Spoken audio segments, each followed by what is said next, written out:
Father, we thank you for today, for making this day possible for us. और पिता, हम धन्यवाद करते हैं आज के दिन के लिए जो आपने आज के दिन को संभव बनाया है। Father, we give everything into your hands right now. और परमेश्वर, अभी हम सारी चीजें आपके हाथों में सौंप कर देते हैं। We give our minds into your hands, प्रभु, हम अपना मन आपके हाथों में सौंपते हैं and we ask you that you give us the understanding of your word. और हम आपसे प्रार्थना करते हैं कि प्रभु आपके वचन को समझने के लिए समझ हमें दीजिए, Father, that your word will become alive in us. ताकि परमेश्वर आपका वचन हमारे जीवन में जीवित हो जाए। We want new life through your word today, Father. पिता, आज आपके वचन के द्वारा हम एक नया जीवन चाहते हैं। Father, we ask that today your word will separate the truth from the lies. और पिता, आज हम प्रार्थना करते हैं कि आपका वचन झूठ से सच को अलग करेगा। And Father, as your word says, we receive your word today as medicine for our body.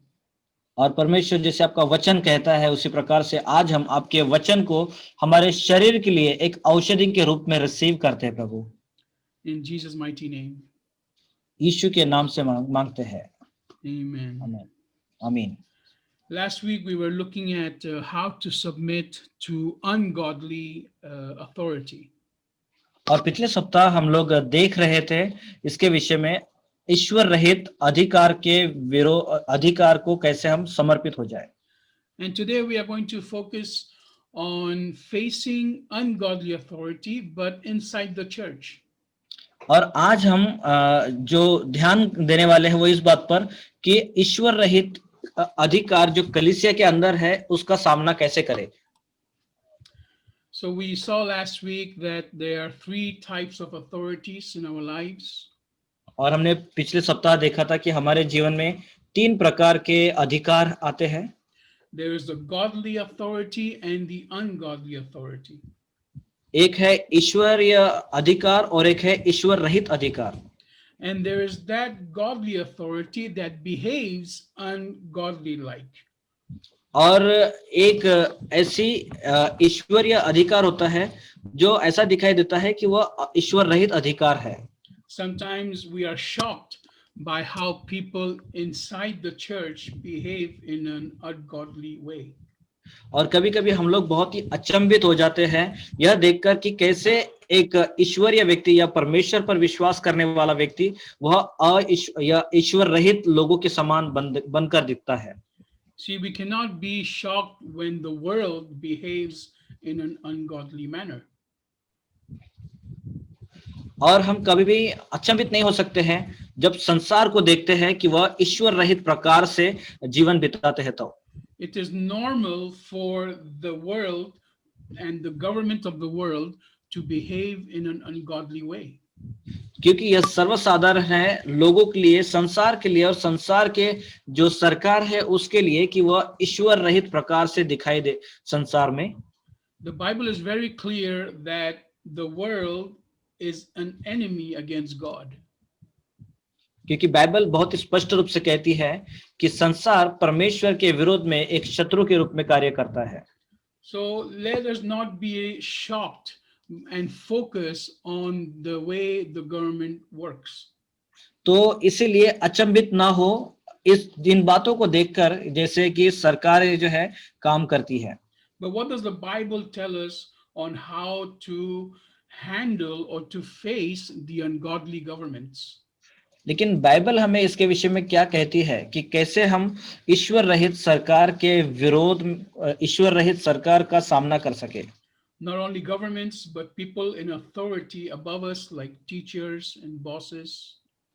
और सिर्फ सरकार ही नहीं, लेकिन हर एक वो अधिकार जो हमारे ऊपर में अधिकार रखते हैं, जैसे शिक्षक गण या फिर जो बॉस होते हैं, ऐसे लोग। So the Bible was very clear, we studied last week, that we need to respect the authorities.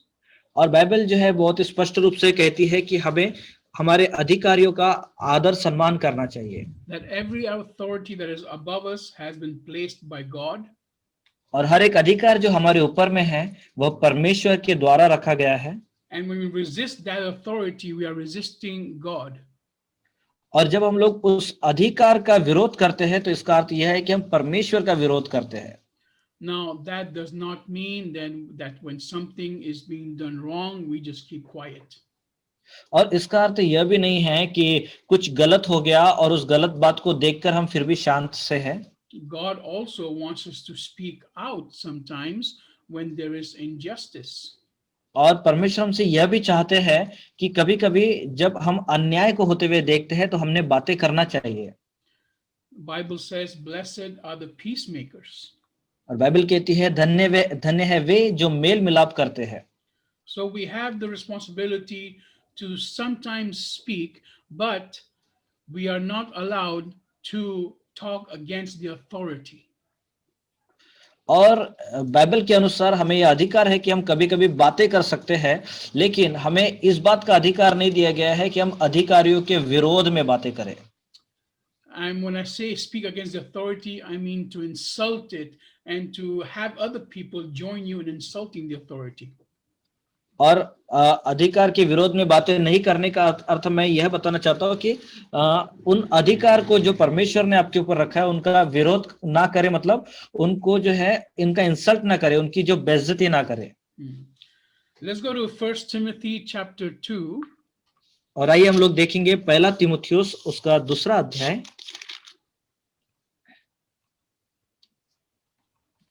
Let's see. 1 Timothy chapter 2 verse 1 and 2. पहला तीमुथियुस उसका 2 अध्याय वचन 1 और 2। Hold on while I open up the Bible on the screen.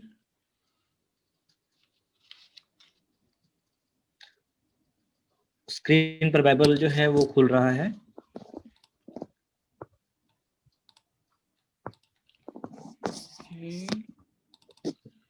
Okay, so 1 Timothy chapter 2 verse 1 and 2 says, "First of all, then I urge you to offer to God petitions, prayers, intercessions, and expressions of thanks for all people, for kings, and for everyone who has authority, so that we might lead a quiet and peaceful life with all godliness and dignity." Now I'll ask my wife to please read the verses in Hindi. पहला वचन, अब मैं सबसे पहले यह आग्रह करता हूँ कि विनती, प्रार्थना, निवेदन, धन्यवाद सब मनुष्य के लिए किए जाए, राजाओं और सब ऊंचे पद वालों के निमित्त, इसलिए कि हम विश्राम और चैन के साथ सारी भक्ति और गर्मी में जीवन बिताएं। So here is very clear that God is asking us to pray for everyone.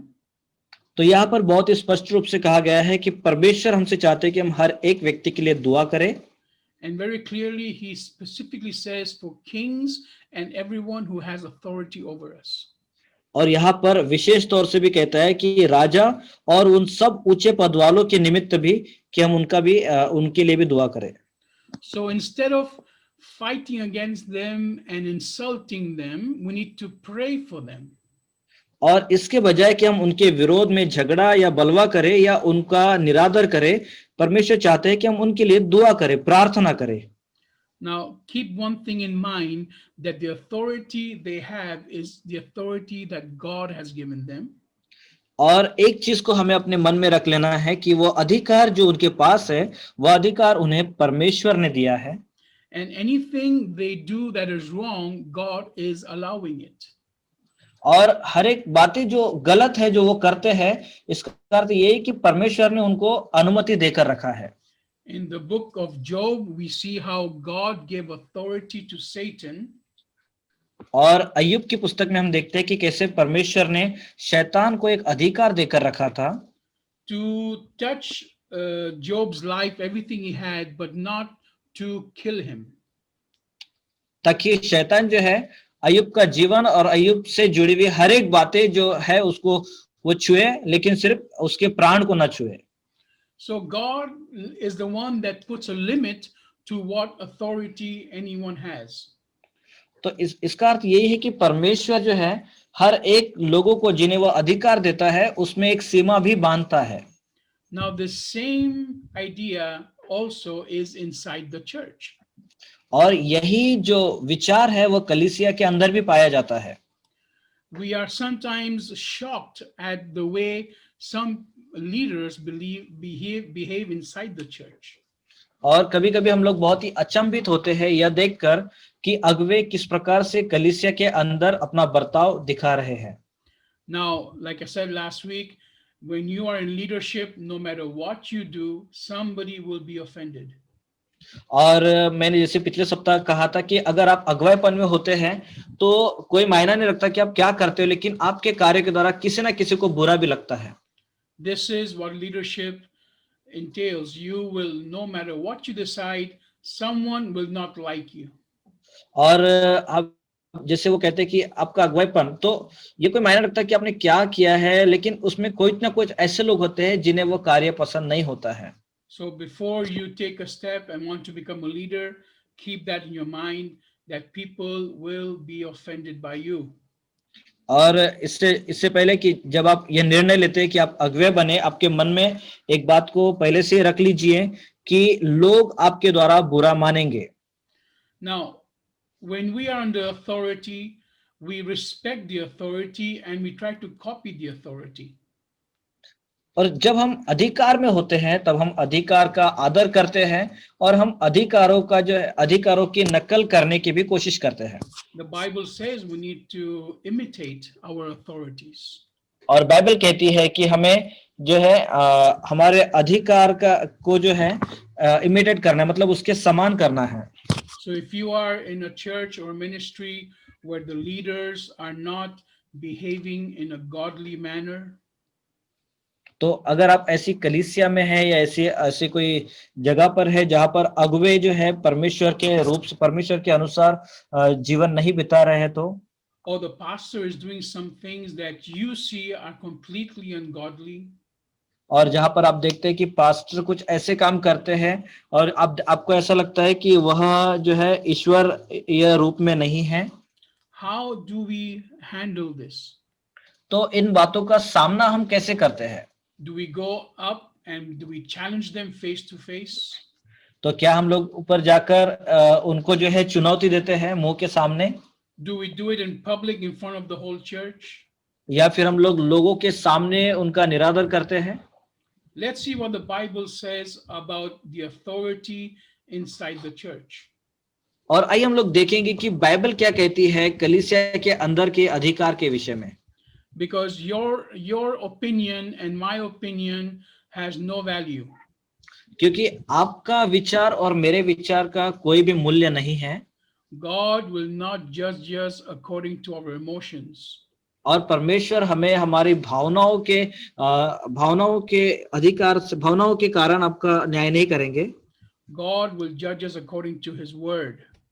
लेकिन परमेश्वर हमें उसके वचन के अनुसार न्याय करेंगे। So let's see what his word says about this.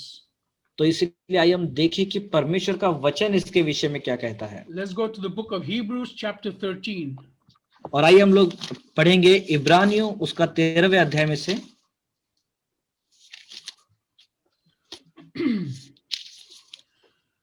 Verse 7 says, remember your leaders, those who have spoken God's word to you. Think about the impact of their lives and imitate their faith. और वचन 7 कहता है, yes, जो तुम्हारे अगुवे थे और जिन्होंने तुम्हारे परमेश्वर का वचन सुनाया है, उन्हें स्मरण रखो और ध्यान से उनके चाल चलन का अंत देखकर उनके विश्वास का अनुकरण करो। So first thing God tells us here that we have to keep our leaders in mind. Think तो about them. पहली चीज परमेश्वर हमसे चाहते हैं कि हम इस विषय में सोचें कि हमारे अगुवों को हम अपने दिमाग में रखें, Because they are bringing us God's word क्योंकि वे परमेश्वर का वचन हमारे लिए लेकर आते हैं and they touch our lives और वे हमारे जीवनों को छूते हैं and we need to try and to imitate them. और हमें उस वचन के अनुसार करना है और उनका अनुकरण करना है। Then we go to verse 17. और फिर हम वचन 17 की ओर बढ़ते हैं। Continue to obey your leaders and to be submissive to them, for they watch over your souls as those who will have to give a word of explanation. By doing this, You will be letting them carry out their duties joyfully and not with grief, for that would be harmful for you. Pray for us, for we are sure that we have a clear conscience and desire to live honorably in every day. अपने अगुओं की मानो और उनके अधीन रहो, क्योंकि वे उनके समान तुम्हारे प्राणों के लिए जागते रहते, जिन्हें लेखा देना पड़ेगा कि वे यह काम आनंद से करें, न कि ठंडी सांस लेकर, क्योंकि इस दशा में तुम्हें कुछ लाभ नहीं। So we see very clearly here that God says we have to be submissive to our leaders. तो यहाँ पर हमें बहुत ही ध्यानपूर्वक इसे देखना है, जहाँ पे परमेश्वर का वचन कहता है कि हमें हमारे हमारे अगुवों के अधीन रहना है। And it is God Himself who will judge them for what they have done right or wrong. और यह खुद परमेश्वर ही है जो उनका लेखा लेगा उन सभी कामों के लिए जो उन्होंने किए हैं, फिर वो चाहे भले हो या बुरे। And then it says that by doing this, we will be allowing them to work with joy. और यह करने के द्वारा हम उन्हें अनुमति देते हैं कि वे ठंडी सांस लेकर अपना कार्य कर सके। See, the worst thing as a leader is when you have people under you who are always in the way of your work. Sorry, can you repeat, Pastor? The worst thing as a leader is when you have people under you who are always in the way of the work you are doing. और बुरी बात अगुवाईपन के लिए यह होती है कि जब आप एक अगुवाईपन में होते हो तो आप हमेशा चाहते हैं कि दूसरे लोग जो है आपके लिए लगातार कार्य करते रहे। And there are people that will always be in the way and there will always be a stumbling block for what God has asked you to do. और ऐसे लोग भी होते हैं जिनके लिए कुछ रुकावट के काम हम हो जाते हैं उन बातों के लिए जो परमेश्वर ने उन्हें करने के लिए बोला है। Now, if you are someone that is in the way of what the pastor is wanting to do, और अभी अगर आप कुछ ऐसे व्यक्ति हो जहां जो काम पास्टर आपसे चाहते हैं कि वो आप करें, and you don't do it correctly and you're in the way, that is bad for you. और वो आप सही रीति से नहीं करते हो तो फिर आप ऐसे मार्ग में हो जाते हैं जो आपके लिए सही नहीं होता है। Because the word of God says that our leaders look out for us.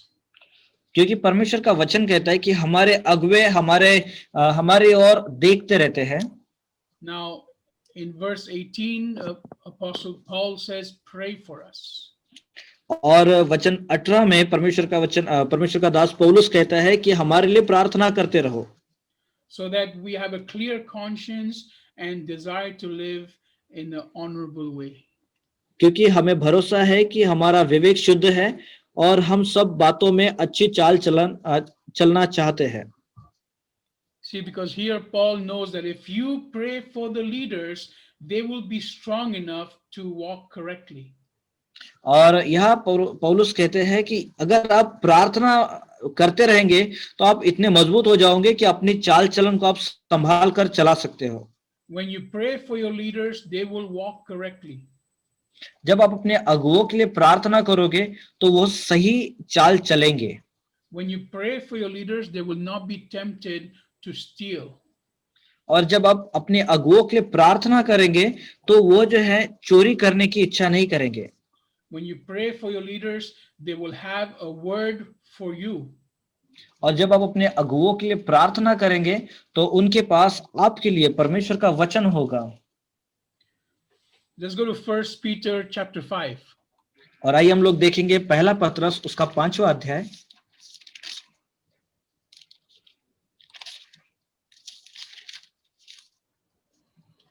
Here we see another instruction from the Lord regarding our leaders.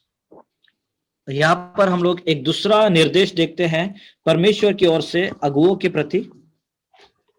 Says in the 1 Peter chapter 5 verse 5, in a similar way, you young people must submit to the elders. All of you must clothe yourselves with humility for the sake of each other, because God opposes the arrogant, but gives grace to the humble. Therefore, humble yourselves under the mighty hand of God, so that at the proper time he may exalt you. throw all your worry on him because he cares for you. हे नवयुवकों, तुम भी वृद्ध पुरुषों के अधीन रहो, वरना तुम सब के सब एक दूसरे की सेवा के लिए दीनता से कमर बांध रहो, क्योंकि परमेश्वर अभिमानियों का विरोध करता है, परंतु दीनों पर अनुग्रह करते हैं। इसलिए परमेश्वर के बलवत हाथ के नीचे दीनता से रहो, ताकि वह तुम्हें उचित समय पर बढ़ाए। So, very clearly, once again, the Bible says that we have to submit to our leaders. और फिर से एक बात बहुत ही स्पष्ट रूप से बाइबल कहती है कि हमें हमारे अगुओं के अधीन हो जाना है। You might not like it, you might like it, but you have to submit to your authority. और हो सकता है कि आपको ये पसंद ना हो या फिर पसंद हो तो भी आपको आपके अधिकारियों के अधीन हो जाना है। Now, what if your authority is wrong? और कौन सा ऐसा अधिकार है जो गलत है? What if your authority is doing everything wrong? और कौन सी ऐसा अधिकार है जो सारे काम गलत रूप से करते हैं? What if your authority doesn't like you for some reason? और तब क्या जब अधिकार जो है कोई कारण से अधिकारी लोग आपको पसंद नहीं करते? Now, you have to understand, first of all, that all authority is been placed by God. पहली चीज हमको समझ लेना है कि हर एक अधिकार परमेश्वर के द्वारा दिया गया है। And God is the one who puts kings in their place and takes away kings from where they are. तो परमेश्वर ही है जो एक राजा को नियुक्त करता है और दूसरे राजा को उस जगह से निकाल देता है। So when we understand that this authority is still there and it is hurting you, और आपको समझना है कि वह अधिकार वहां पर अभी तक है और वो आपको दुख पहुंचा रहा है, you have to ask God, why is that authority still there? और आपको परमेश्वर से प्रार्थना करके पूछना है कि परमेश्वर इस प्रकार के अधिकारी अभी तक क्यों उस अधिकार में बने हैं। If the ministry you are in right now, the authority is hurting you, और जिस भी सेवकाई में आप अभी इस समय है और वह सेवकाई का जो अधिकारी जो लोग है या अधिकारी जो है वो अगर आपको दुख पहुंचा रहे now God is allowing that. तो इसका अर्थ यह है कि परमेश्वर ने उनको अनुमति देकर रखा है। You have no right to fight against that authority. और आपके पास कोई अधिकार नहीं है कि आप उनके विरोध में बलवा करें। You ask God to do something about that authority. और आप परमेश्वर से पूछे, परमेश्वर से कहे कि परमेश्वर उस अधिकारी के विरोध Now, के विषय में कुछ कार्य करे। if God allows that authority to continue, you have to make a decision. और यदि परमेश्वर उन्हें अनुमति देते हैं कि वे लगातार बने रहें तो आपको कोई निर्णय लेने जरूरी है। Either you submit and you continue seeing what God's will is, तो ताकि आप एक तो ये कर सकते हैं कि आप उनको अनुमति देकर लगातार आगे बढ़ते रह सकते हैं उन सब बातों को देखकर भी जो हो रहा है और जिसे परमेश्वर ने लगातार वहां पे रखा है, or you leave that ministry. या फिर दूसरा आप उन सेवकाई को छोड़ सकते हैं। But never go against the man of God. लेकिन कभी भी परमेश्वर के दास के विरोध में ना जाए। I have seen this happen a few times. मैंने यह कुछ समय में देखा है ऐसा होते हुए। It has happened in my own church. और ऐसा मेरी खुद की कलीसिया में भी हुआ है। And every time it's happened, the church has split. और जब कभी ऐसा हुआ है तो मैंने देखा है कि कलीसिया विभाजित हुई है। And there have been young Christians who do not understand why this happens, and they have left the church. और वहां पर कुछ ऐसे नए विश्वासी भी थे और जिन्होंने यह नहीं समझ पाए कि यह क्यों ऐसा हुआ है और उन्होंने विश्वास छोड़ दिया और वो प्रभु से अलग हो गए। And that is upon the head of the person that has created the split.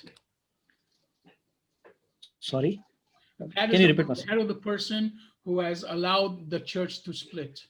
तो यह एक व्यक्ति के ऊपर में निर्भर है कि वह कलीसिया में जो है विभाजन ला सकते हैं।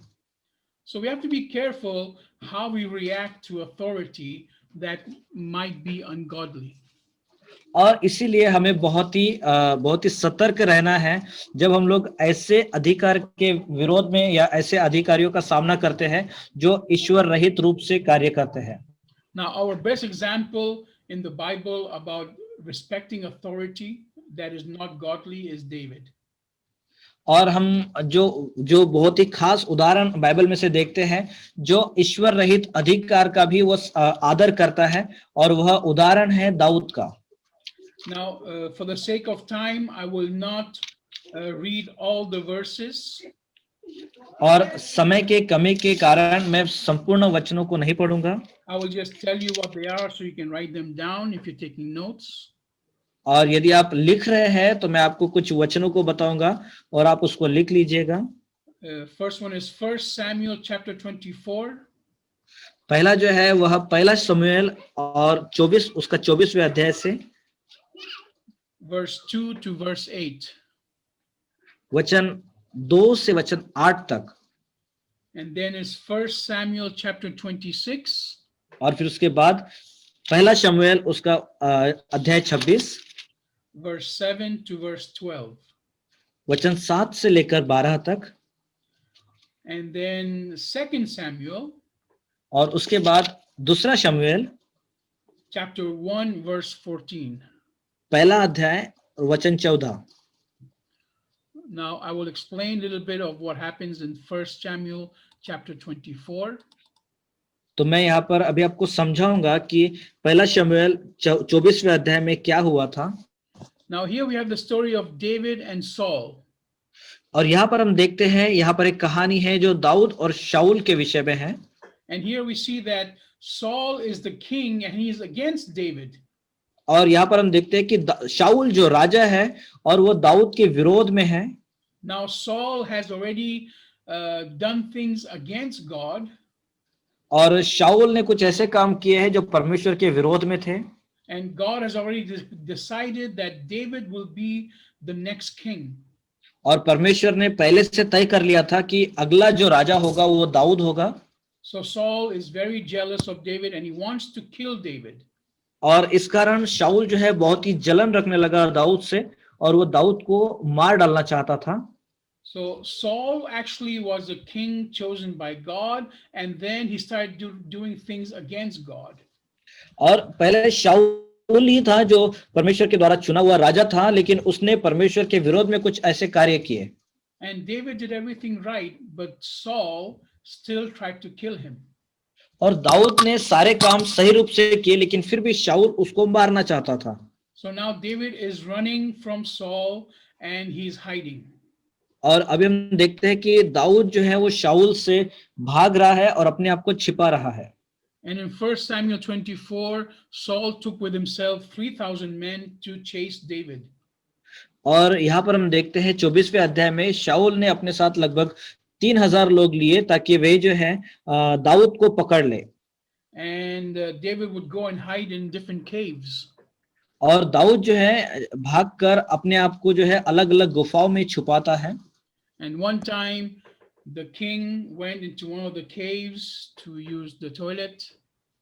और एक समय जो है जो शाऊल है एक गुफा में जाकर जो है वह बैठ जाता है अपना शौच करने के लिए। And there David is hiding. और वहां पर दाऊद छुपा हुआ होता है। And David, what he does is he hold on, I'm on the right place. Yes. Hold on.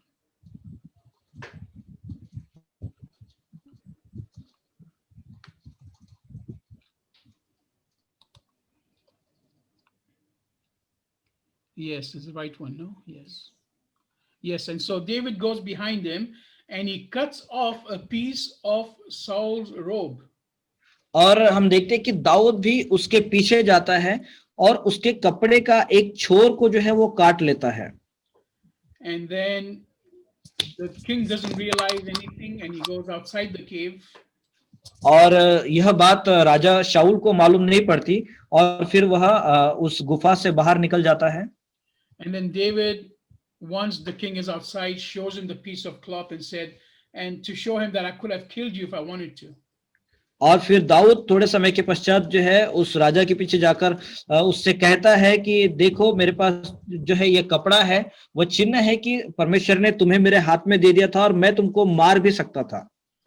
So in verse 5, we see afterwards, David's conscience bothered him because he had cut off the corner of Saul's robe. Go ahead, brother. तो वचन 5 में हम पढ़ते हैं, इसके बाद दाऊद शाऊल के बागे की चोर काटने से पछताया His conscience bothered him और उसका जो विवेक है वो बहुत ही पछताया, because he had insulted the king.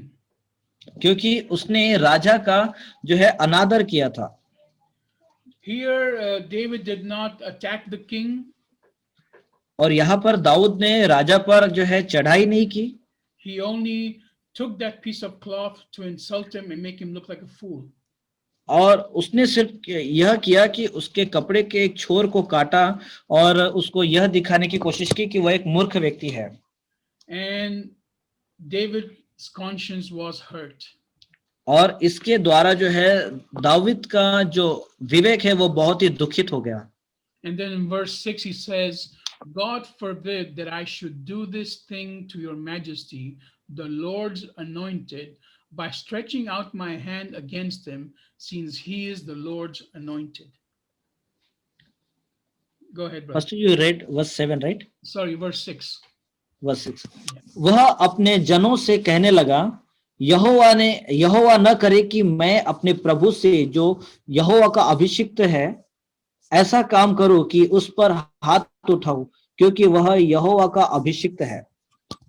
Now David understood very seriously what it means, someone that is called by God to do God's work. और यहाँ पर दाऊद जो है बहुत ही गंभीर रूप से समझ जाता है कि शाऊल एक ऐसा व्यक्ति है जो परमेश्वर के द्वारा बुलाहट पाया हुआ व्यक्ति है। Maybe now he wasn't doing things correctly. और हो सकता है कि अभी वो कार्य जो है सही रूप से नहीं करता हो, but he was put there in authority by God.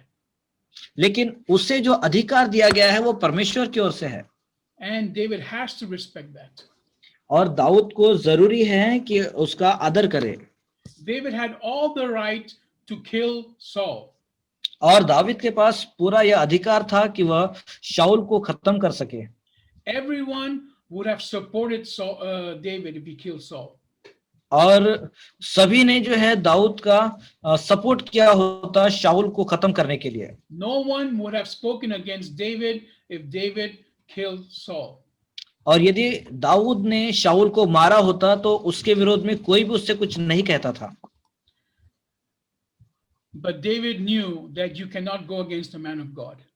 लेकिन दाऊद जानता था कि वह परमेश्वर के विरोध में, परमेश्वर के दास के विरोध में ना जाए। Now look at verse 4. और अभी हम देखेंगे वचन 4 की ओर।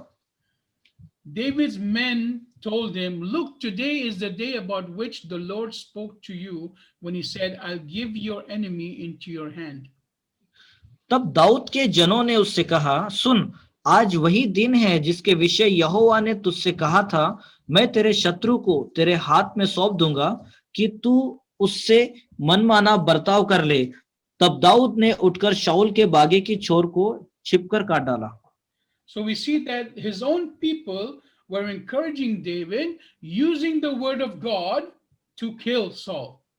और यहाँ पर हम देखते हैं कि दाऊद के खुद के लोग परमेश्वर का वचन लेकर के उसको उत्साहित करने लगे ताकि वह जो है शाऊल को खत्म कर दे, मार दे। So, but David knew better because he understood what it means to go against authority of God. लेकिन दाऊद जो है इन सब चीजों को बहुत ही अच्छे रूप से समझता था कि परमेश्वर के अधिकार के विरोध में जाना यह क्या होता है, उसे मालूम था। Give me in 1 Samuel chapter 26, we have another similar story. और पहला शमूएल उसके 26वें अध्याय में एक दूसरी कहानी है जो इसी कहानी के समान दिखाई पड़ती है। Where Saul is actually sleeping and the army is also asleep. और जहां पर शाऊल जो है सो रहा है, जहां पर उसकी सेना भी सो रही है।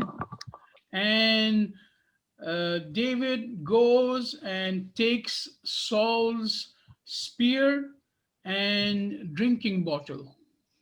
और वहां पर दाऊद जाता है और शाऊल के भाले को और उसको जो जो पानी का जो बोतल है पीने का उसको भी ले लेता है Next to Saul. So then later on, David shows Saul that he could have killed him again.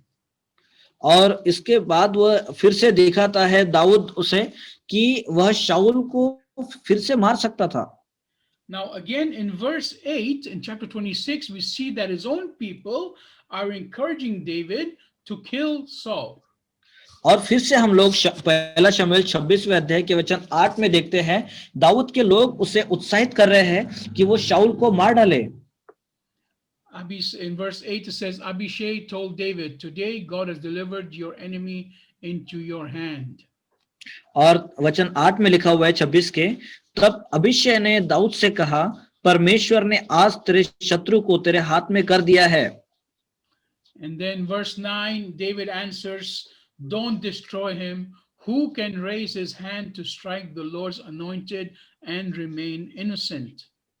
तब दाऊद ने अभिषय से कहा उसे नष्ट न कर क्योंकि यहोवा के अभिषिक्त पर हाथ चलाकर कौन निर्दोष ठहर सकता है And then look at verse 10, it's very interesting. और उसके बाद वचन 10 में पढ़िए यह बहुत ही रुचिमय है As the Lord lives, the Lord will strike him down, or his time will come to die, or he will go into battle and perish. फिर दाऊद ने कहा यहोवा के जीवन की शपथ यहोवा ही उसको मारेगा या वह अपनी मृत्यु से मरेगा या वह लड़ाई में जाकर मर जाएगा So very clearly here we see that David has the opportunity to kill Saul more than once. और हम यहाँ पर देखते हैं बहुत स्पष्ट रूप से कि दाऊद के पास एक से भी बढ़कर ऐसे अवसर थे जहां पर वो शाऊल को मार सके David has already been told by God that he will be king. और दाऊद को पहले से परमेश्वर ने बताया था कि वह अगला राजा बनने वाला है But still he did not go against Saul. लेकिन फिर भी वह शाऊल के विरोध में नहीं गया Because he trusted that God will do what he has to do in the right time.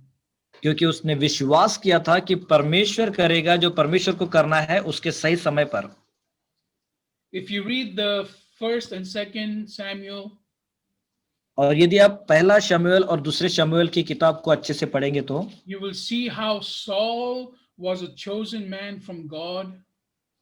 आप देखेंगे कि शाऊल कैसे परमेश्वर के ओर से चुना हुआ व्यक्ति बना And then eventually he became proud. और फिर धीरे धीरे वह जो है बहुत ही एक घमंडी व्यक्ति बन गया And then he started doing everything against God. और उसके बाद वह हर एक कार्य परमेश्वर के विरोध में करने लगा He started hurting the people of God. और वह परमेश्वर के लोगों को चोट पहुंचाने लगा He was jealous of other people under him. और वह अपने अधीन रहने वाले दूसरे लोगों पर भी जलन करने लगा He even ordered for priests to be killed because they helped David. और क्योंकि कुछ याजकों ने दाऊद को सहायता की थी मदद की थी इसलिए उसने याजकों को भी मार डालने का अधिकार दिया था So David knew that God has the power to take him out. और दाऊद जानता था कि परमेश्वर के पास अधिकार है कि उस शाऊल को वो निकाल सके या फिर उसको अलग कर सके Now when you read 2 Samuel chapter 1, और अभी अगर आप पढ़े दूसरा शमूएल उसका पहला अध्याय तो there you will see that Saul goes into battle. यहाँ पर आप देख सकते हैं कि शाऊल युद्ध करने के लिए जा रहा है And there he loses the battle and all his children are killed. और यहाँ पर जो है वह अपनी युद्ध में हार जाता है और उसके उसके जो पुत्र है वे भी मर जाते हैं So Saul knows he's going to die as well. और शाऊल जान लेता है कि अभी वह भी मरने वाला है And instead of being killed by the enemy, he tries to commit suicide. तो वह अपने शत्रुओं के हाथ से मारे जाने के बदले वह जो है आत्महत्या करने का विचार करता है because he knew that if he is caught by the enemy will torture him. क्योंकि वह जानता था कि यदि उसके शत्रुओं ने उसको पकड़ लिया तो उसके शत्रु उसकी ताड़ना करेंगे And they will make an example of him when they kill him. और जब वे उसको मारेंगे तो वे अपने आप को संसार के समाज के सामने जो एक नमूना दिखाएंगे कि उन्होंने शाऊल को मारा करके. So that's why Saul tries to kill himself. तो इसीलिए शाऊल वह अपने आप को ही मारने का प्रयास करता है, But it doesn't work. लेकिन ऐसा हो नहीं पाता. And then an Amalekite comes by and sees Saul trying to die. और उसके बाद एक कुछ अमालेकी आते हैं और देखते हैं कि शाऊल जो है अपने आप को मारने का, अपने आप को खत्म करने का प्रयास कर रहा है. And Saul asks this man to help him die by pushing the sword through him. और तब शाऊल उस अमालेकी से कहता है कि उसे मदद करे उस तलवार को उसके शरीर में घुसाने के लिए. And so this man does that. और हम देखते हैं कि इस व्यक्ति ने वैसा ही किया. And later on, this man goes and tells David that Saul is dead. और उसके बाद हम देखते हैं कि वह व्यक्ति जाकर दाऊद को बताता है कि शाऊल मर गया है. And he tells him that he helped Saul to die. और वह कहता है कि उसने मदद किया शाऊल को मरने के लिए. And this is what David answers. और फिर इसके लिए जो है दाऊद फिर प्रत्युत्तर देते हैं. In verse 14, and this David asked him, how is it that you weren't afraid to raise your hand to strike the Lord's anointed? दूसरा शमूएल पहला अध्याय और वचन 14 में दाऊद कहता है, दाऊद ने उससे कहा, तू यहोवा के अभिषिक्त को नष्ट करने के लिए हाथ बढ़ाने से क्यों न डरा. You see, here we see that even Saul asked for help to kill himself. और यहाँ पर हम देखते हैं कि शाऊल ने मदद मांगी कि कोई उसको आकर मार डाले, so that he doesn't fall into the hands of the enemy. ताकि वो अपने शत्रुओं के हाथ में ना पड़ जाए. And we would think that what this Amalekite man did is a good thing. और हम लोग सोचेंगे कि यह अमालेकी व्यक्ति ने जो कार्य किया है वो बहुत अच्छा कार्य किया है. But David knew that even that is wrong. लेकिन दाऊद समझ पाया कि यह कार्य भी जो उसने किया है वो गलत है. The only way to confront authority that is ungodly, और एक ही तरीका है जो ईश्वर रहित अधिकार का जो है सामना करने का जो है वो to pray. वह यह है कि हम सिर्फ प्रार्थना करें. Pray that God will do justice. प्रार्थना करें ताकि परमेश्वर न्याय करे. Pray that their hearts will change to start doing things correctly. प्रार्थना करें ताकि परमेश्वर उनके हृदय में बदलाव को लाए ताकि वे कार्यों को सही रूप से करना सीखें. Pray that you do not become someone that attacks the man of God. और ऐसा प्रार्थना करें कि आप कोई ऐसा व्यक्ति ना बन जाए जिसके द्वारा परमेश्वर के दास पर जो है कोई बुरा कार्य हो जाए. So the only way to face all the injustice in the world and in the church, तो सिर्फ एक ही ऐसा मार्ग है सामना करने का जो संसार में है और कलीसिया में है ऐसे अगुवाईपन का, तो is to pray. वह सिर्फ प्रार्थना है. Your prayers will make God move. आपकी प्रार्थना जो है परमेश्वर को चलन करने में या फिर कार्य करने में जो है वो उसको प्रभावित करती है. I have heard testimonies of people praying that have changed leaders of nations. और मैंने ऐसी ऐसी गवाहियां भी सुनी है कि प्रार्थनाओं के द्वारा परमेश्वर ने देश देश के अगुवों के जीवन में बदलाव को लाया. Let us not forget, if someone is a leader over you, is because God has allowed it. और आइए हम लोग इन बातों को कभी ना भूले कि यदि कोई आपके ऊपर में अधिकार रखता है या अधिकारी है तो समझे कि यह परमेश्वर ने रखा है और परमेश्वर ने उसे अधिकार देकर रखा है. And whatever things they are doing wrong that is affecting you, God is allowing it. और जो भी कार्य जो वो गलत कर रहे हैं और जिसके द्वारा आप पर बुरा परिणाम हो रहा है, वो इसी कारण है क्योंकि परमेश्वर ने उनको इसके लिए अनुमति देकर रखी है। The Bible very clearly tells us you will have trouble in the world. और बाइबल बहुत ही स्पष्ट रूप से कहती है कि संसार में तुम्हें पीड़ाएं होगी, But do not be afraid because I have overcome the world. लेकिन कभी भी भयभीत ना हो क्योंकि मैंने संसार पर जय पाई है। So you have victory over every situation in your life through the name of Jesus. और यीशु मसीह के नाम के द्वारा आपने अपने जीवन की हर प्रकार की समस्याओं पर जय प्राप्त कर ली है। Now, even after praying, if things don't change, और ये अभी प्रार्थना करने के बाद भी अगर चीजों में बदलाव नहीं आता है, तो when things don't change in the church, even though you have been patient and praying, और जब कलीसिया में बदलाव नहीं आता है, यद्यपि आप बहुत ही धीरज धर के हैं और प्रार्थना कर रहे हैं, तो भी then ask God if you should leave that ministry. तो आप परमेश्वर से प्रार्थना करें कि क्या आपको वह सेवकाई छोड़नी चाहिए या नहीं, उसके विषय में। But ask him first, don't do it out of emotions.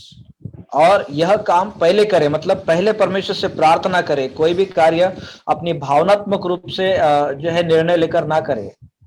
You do this always asking God because we have a very important promise in the Bible. और यह सारे कार्य आप परमेश्वर को पूछकर ही करें क्योंकि बाइबल में इसके लिए परमेश्वर से बहुत ही महत्वपूर्ण वचन भी दिया गया है। In Jeremiah chapter 3, यिर्मयाह उसका 3 अध्याय में verse 15, वचन 15, God promises us here that I will give you shepherds after my own heart, and they will shepherd you with knowledge and good sense. मैं तुम्हें अपने मन के अनुकूल चरवाहे दूंगा जो ज्ञान और बुद्धि से तुम्हें चराएंगे। So God promises that he will give us pastors after his own heart. और परमेश्वर हमें एक प्रतिज्ञा करते हैं कि परमेश्वर हमें चरवाहे देंगे, मतलब पास्टर्स देंगे उसके रूप, उसके मन के अनुकूल। And they will teach us correctly. और वे हमें सही रूप में सिखाएंगे। So you have to pray for your pastors to teach you correctly. तो आपको जरूरी है कि आप अपने पास्टर्स के लिए प्रार्थना करें ताकि वे आपको सही रूप से सिखा पाए। And you have to pray for the leaders of the world to do things correctly. और आपको संसार के अगुवों के लिए भी दुआ करना जरूरी है ताकि वे अपने कार्यों को सही रूप से कर पाए।